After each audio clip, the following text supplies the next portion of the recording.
There's a form of birth control that is 98% effective when used correctly. It has no side effects, no hormones, no devices, and almost nobody teaches it. It's called Fertility Awareness. And before you click away thinking this is the rhythm method, stop.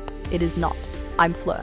And today we're breaking down what fertility awareness actually is, how it works, and whether it's right for you. Because here's the thing, understanding your fertility isn't just about preventing pregnancy, it's about your health.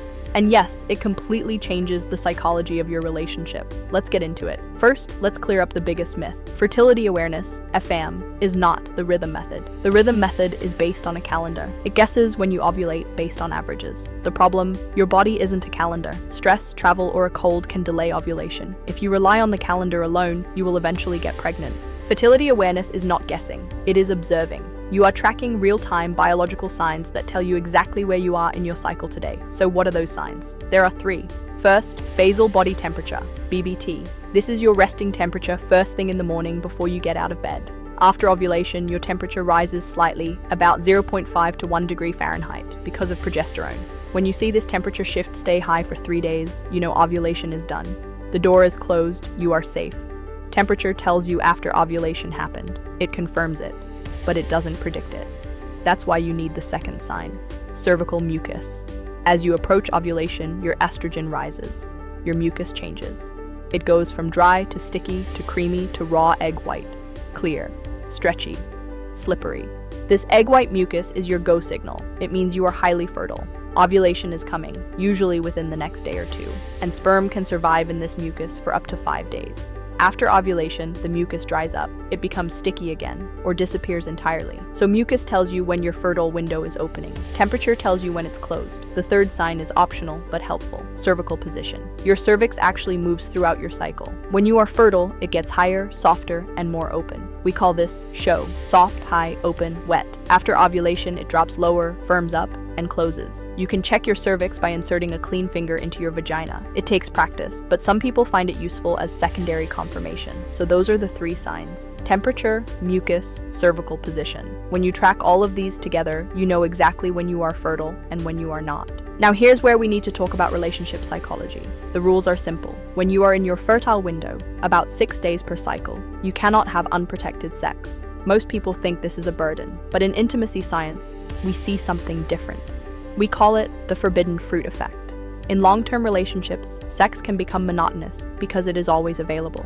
With FAM, for 1 week a month, penetrative sex is off the menu unless you use condoms. Psychologically, this builds tension. It forces you to get creative. It brings back non-penetrative intimacy, oral sex, manual stimulation, massage, everything that often gets skipped in long-term relationships. Many couples report that their sex life actually improves because the fertile window creates a natural cycle of longing and release. You want what you can't have, and when the infertile window opens back up, there's anticipation, there's excitement. This isn't just anecdotal. Research on desire shows that novelty and restriction both increase arousal. FAM gives you both. Let's talk numbers. With perfect use, FAM is 98% effective. That is comparable to the pill. But with typical use, when people make mistakes, it drops to around 76 to 88%. Why the gap? Because people don't track consistently. They misinterpret their signs. They take risks during the fertile window. So let's be clear, this is not for you if you can't commit to tracking daily. If you have extremely irregular cycles, like unmanaged PCOS, if a pregnancy would be an absolute disaster right now, this is for you if you want to be hormone-free, if you want to understand your body, if you are in a committed relationship where both partners are on board. Now, the most important part, your partner. FAM requires 2 people. He needs to know when it's a green day, safe, and a red day, risk. A lot of women are afraid to bring this up. They think their partner will hate using condoms for a week. Here is the script you use. Do not say, I want to stop the pill, so we have to use condoms sometimes. Say this instead, I want to get off the synthetic hormones because they suppress my libido. Coming off them usually brings my natural sex drive back. To do that, we need to handle the fertile window together. Frame it as a benefit to the sex life, not a tax on it. Because statistically, for most women coming off the pill, that is exactly what it is. Hormonal birth control lowers testosterone. It can kill your libido. When you come off it, many women report their sex drive returning within a few months. So you're not asking your partner to sacrifice. You're asking them to help you bring back the part of you that actually wants to have sex. That's a very different conversation. Okay, so how do you actually get started? Let's break it down. Step 1. Learn the method properly. Do not just wing it based on this video. Read a book. The Bible of FM is Taking Charge of Your Fertility by Tony Weschler. Read it cover to cover. You can also take a class or work with a fertility awareness instructor. The two most researched methods are the symptothermal method, which combines temperature and mucus, and the Crichton model, which focuses on mucus alone. Step 2. Track for at least 3 cycles before relying on it for birth control. You need to learn what your patterns look like, what your mucus looks like at different phases, what your temperature pattern is. During those first 3 cycles, use backup birth control, condoms, diaphragm, whatever you're comfortable with. Step 3.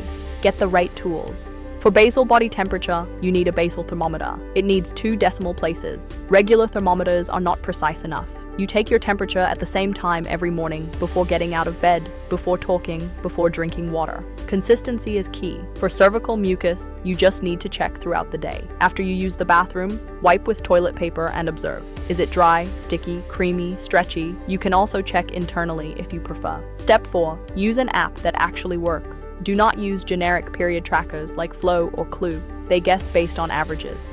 That's the rhythm method. You need an app that takes your actual temperature data and mucus observations. Natural Cycles is FDA cleared as a birth control method. Kindara is designed specifically for fertility awareness. Read Your Body is based on the symptothermal method. These apps use algorithms to analyze your data and tell you whether you're on a green day or a red day. But here's my recommendation. Start with a paper chart. Learn to read your own signs before relying on an algorithm. Once you understand your body, then use an app as a tool. Step 5. Follow the rules. During your fertile window, red days, either abstain from penetrative sex or use a barrier method. Do not take risks. Do not convince yourself you're probably fine. The fertile window is usually about 6 days, 5 days before ovulation and the day of ovulation. That's roughly 1 week per cycle, where you need protection or abstinence. Now let's talk about when FAM doesn't work well. Irregular cycles. If your cycles vary wildly in length, it's much harder to identify your fertile window. You might be fertile for longer stretches, which defeats the purpose. Postpartum. After having a baby, especially if you're breastfeeding, your cycles are unpredictable. FAM is not reliable during this time. Perimenopause. As you approach menopause, your cycles become irregular, harder to track accurately. Certain medications, anything that affects your hormones or your temperature, can interfere with your signs. This includes some antidepressants, thyroid medications, and obviously hormonal birth control. Health conditions. If you have PCOS or thyroid issues, your cycles might be too irregular for FAM to work well. Let's talk about common mistakes, because understanding these helps you avoid them. Mistake 1. Not tracking consistently. If you skip days or forget to take your temperature, you lose data. Missing data means you can't accurately determine your status. Mistake 2.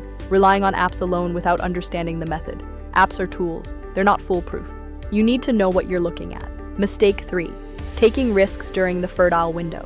Thinking, we'll just be quick, or we'll use withdrawal. If you're in your fertile window, you need a barrier method or abstinence. No exceptions. Mistake 4. Not communicating with your partner. If your partner doesn't understand the method or isn't on board, it won't work. Both of you need to be committed. Now here's what nobody tells you.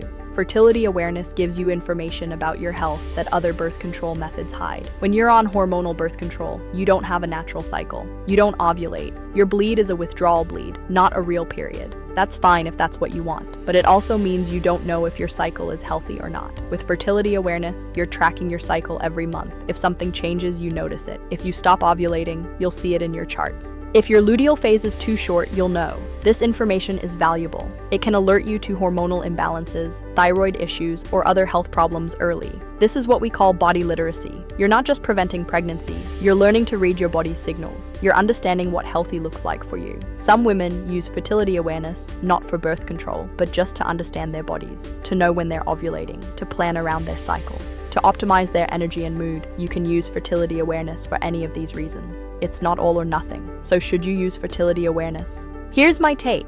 Use it if you want hormone-free birth control and you're willing to learn the method properly and track consistently. Use it if you're in a stable relationship where both partners are committed and communicative. Use it if you're okay with the idea that even with perfect use, there's still a small chance of pregnancy. Don't use it if you can't commit to daily tracking. Don't use it if the idea of getting pregnant is absolutely unacceptable right now. Don't use it if you have very irregular cycles or health conditions that make tracking unreliable. And most importantly, don't use it because someone told you it's natural natural or easy. It is natural, yes, but it's not easy. It requires knowledge, discipline, and partnership. If you decide to try fertility awareness, do it right. Read Taking Charge of Your Fertility. Track for several cycles before relying on it. Get the right tools. And communicate openly with your partner every step of the way. Your fertility is not something to fear or ignore. It's information, it's body literacy, and when you understand it, you have power. If this was helpful, subscribe. Next week, we're talking about the orgasm gap. Why 86% of men climax, but only 62% of women do. Pure biology, no shame. I'm Fleur. Thanks for watching.